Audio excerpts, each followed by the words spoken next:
All right, so here is the typical construction of a camper frame. So you've got a 2-inch piece, 2x6 rectangular stock, but here's what bothers me the most.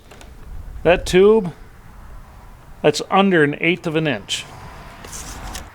For what I'm doing and for what most people are going to do with a heavy trailer, that 1/8 of an inch is just too damn thin. It's too rickety. They do this to keep camper weights down. You figure all the construction in those, everything is designed to keep it lighter. Even these fender brackets, they're even thinner than this. That's not going to do much to protect from a log. So that's why I don't use it. And when you actually tear the frame off of a camper, you're going to see that the bracing, they're very thin bracing. They're 2 foot on center. It's just not rigid enough to haul much of anything. You got to remember, when it's on the camper frame, you've got a press board floor that's going to help with keep things rigid. You have studded out walls, pretty much cardboard for sheathing. It's horrible. I just can't believe. But if they built them like they were going to build a house or anything like that, you'd never be able to tow them very well. So if it were me, and I grabbed this camper thinking that it was an older one. It was free to me, and I figured it'd have a little bit of a heavier frame on it, but it does not. I don't think I'd haul a doghouse on this thing. So that's why I decided that I do not want to use the camper frame. So we're going to carry on. But the axles on this are pretty darn good, and they need to be, because campers are heavy. This one was a heavy one. It was over 7,000 pounds. So you definitely want a decent axle.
Tell you what, I can't wait to pull this out of here, sweep the damn floor.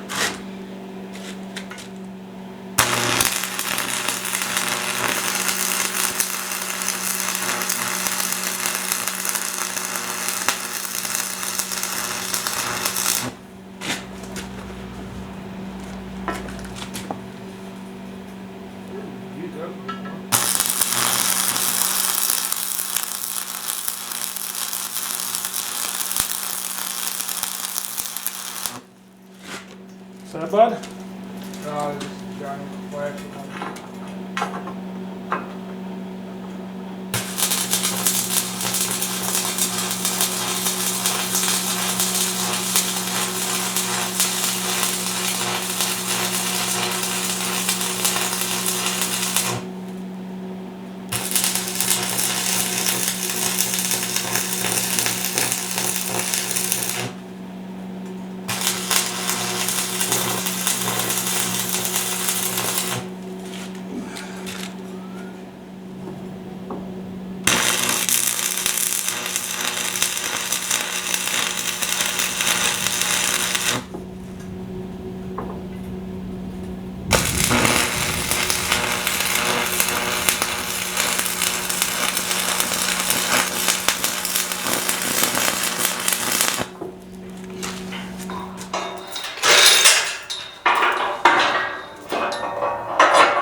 Okay.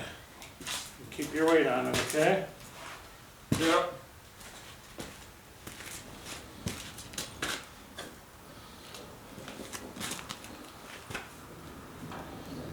Well, just keep it balanced, okay? Yep.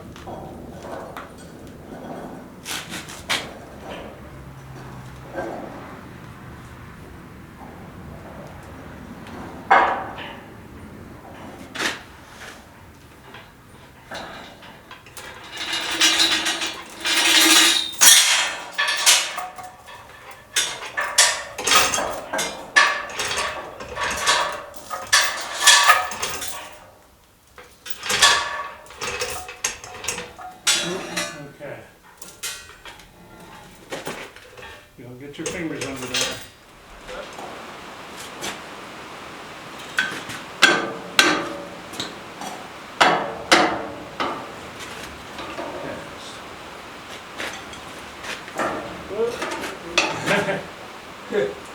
Not too far, Dad. Yeah, I know, right? Okay.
Well, if you can't tell from looking behind me, our axles are on, and I'll tell you what, that was a total bear to do.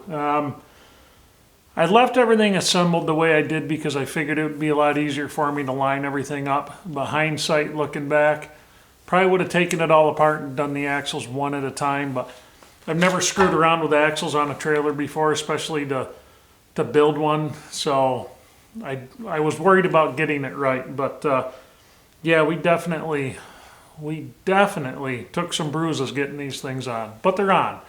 They're welded up. I've got some brake work to do on them. I want to make sure I get these trailer brakes working.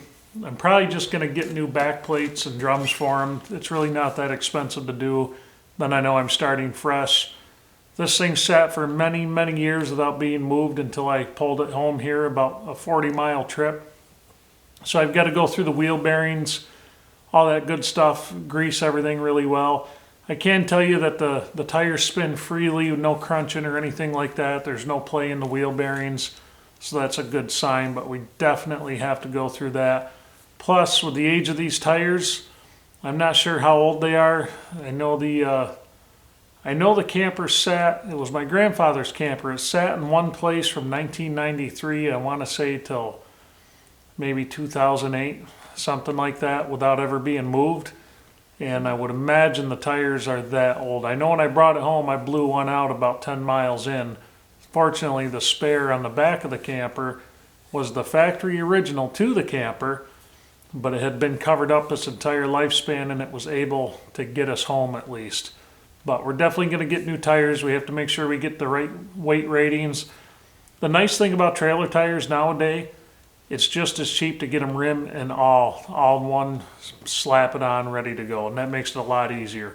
So anyway, next time out, we got to, I'm tired, you'll have to pardon me.